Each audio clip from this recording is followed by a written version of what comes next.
We have all woken up in the unfolding story that hit us last night about New Zealand. And we found out with terrible information, even on the internet, that a gunman entered into 2 masjids, 49 people were killed, 41 at Masjid al-Noor, 7 at the Linwood Mosque, another died in the hospital. The killer, or who so far has been brought into court, was a right-wing terrorist, white supremacy, Brenton Tarrant. There are 2 others who have also been arrested. He wrote on his weapon, Alexander Bissonnet. This is the killer in Quebec City. He carried out this action, according to him, by a group called the Reborn Knights of the Templar, a crusading name. And he wrote a manifesto. He called it the Great Replacement towards a new society. And the essence of this manifesto comes in 3 areas. In his manifesto, the essence of his reasoning was, number 1, and these are his words, to directly reduce immigration rates in European lands by intimidating and physically removing the invaders themselves. Intimidation, physical removal. Number 2, to agitate the political enemies of my people into action, to cause them to overextend their hand and experience the eventual and inevitable backlash. So he wants Muslims to overreact, to make a backlash in these lands in order to carry out their plans, to incite violence, retaliation, and further divide between the European people and the invaders who are currently occupying European soil. This is the delusion of an insane terrorist. But this is something which is not new to us. It is a manifestation of Islamophobia. Let this word be imprinted in your minds and the minds of our children. Let it be known in the society. Let us be vigilant never to let any situation with Muslims pass without mentioning Islamophobia, the illogical fear of Islam and Muslims. Because now it is showing its murderous hand. But we have to remember that there is a $2 million Islamophobia machine in America, pumping out information in order to rile up small-minded people. We know it kills because we suffered the Quebec massacre.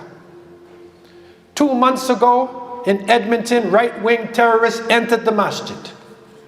But fortunately, they were escorted out. Muslims were ready for them. And they took them out. In India, there are daily beef lynchings. Lynchings of people who eat beef. The Oslo killer, Oslo, Norway, Anders Breivik, he murdered 70 people, and he wrote a manifesto similar to this one. Islamophobia has created the largest refugee camp in the world in Burma, in Myanmar, of the Rohingya people. Islamophobia, this irrational fear in China, has created the largest concentration camp in the world. 3 million Uyghur Muslims put into concentration camps. Indian Islamophobes stripped 4 million Muslims in India of citizenship. And the United Nations Genocide Watch, they're watching India now for a potential genocide. In the Central African Republic, something which does not make the news generally, every single masjid has been destroyed. 500 masjids have been destroyed in the Central African Republic. Masjid al-Aqsa right now, the third of our harams, is under attack. In Bab al-Rahma, a locking cage has been put there to lock out Muslims from coming in. Thousands of Muslims are praying there and demonstrating. And recently they were attacked inside the masjid. You don't see it in the news. They were attacked inside of the masjid. And so it continues. The reality of our situation continues. But we need to remember the example of Prophet Muhammad alayhi salatu wasalam and his companions. Hasbunallah wa ni'mal wakil.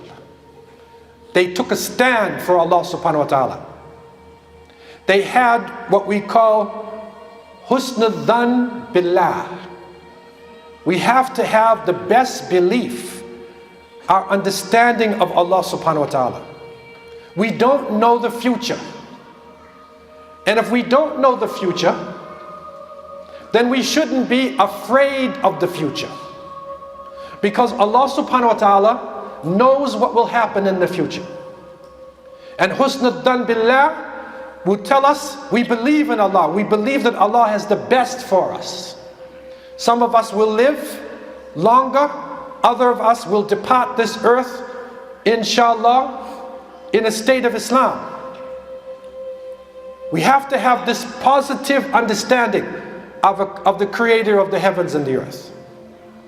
And that is the test that this ummah is under right now. We are under a test. We are in a purge that Allah will cleanse us. Allah will decide who is real and who is unreal. But after this, what is going to happen in our society? What is going to happen around the world? The answer is not to abandon the masjid. One of the imams in Christchurch in New Zealand, where the incident happened, and they said, lock the masjid, he said, we will never abandon the house of Allah subhanahu wa ta'ala. If they want us to leave, we will come in largest numbers. If they want us to leave Masjid al-Aqsa, if we get an opportunity, we will go to Masjid al-Aqsa. Never abandon the house of Allah subhanahu wa ta'ala. Pressurize our officials that there be an official ban on Islamophobia officially in our society. This is a wake-up call, not to be watered down, but focus on what is happening to us. Because by circling our wagons, by supporting one another, by setting up the institutions to defend our children, defend our society, then we are setting a strong direction for the future of Islam here as in the rest of the world. This is a critical moment for our ummah. Allah subhanahu wa ta'ala has blessed us with the last testament. He has put it in our hearts and in our minds. And do not think that we will not be tested.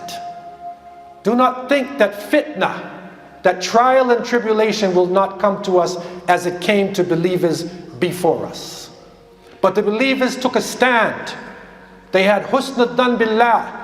They believed that Allah would do the best for them in this life and in the hereafter. So let us dig down deep. If the fear is in our hearts, take it out. Because only Allah subhanahu wa ta'ala knows the future. And it is better for us to die, to leave this world as men and women of Islam, instead of turn our backs in fear. We believe that our brothers and sisters are making a transition into Jannah. That inshallah, they will be shaheed. And one of the things that the shaheed will say, as reported by the Prophet ﷺ, when they asked the shaheed, what would you want the most? And he would say, I want to return back to earth so I can die again for Allah subhanahu wa ta'ala. From what I am seeing now, the grace that I am seeing now. And so let us remember our brothers and sisters constantly all around the world where this is happening.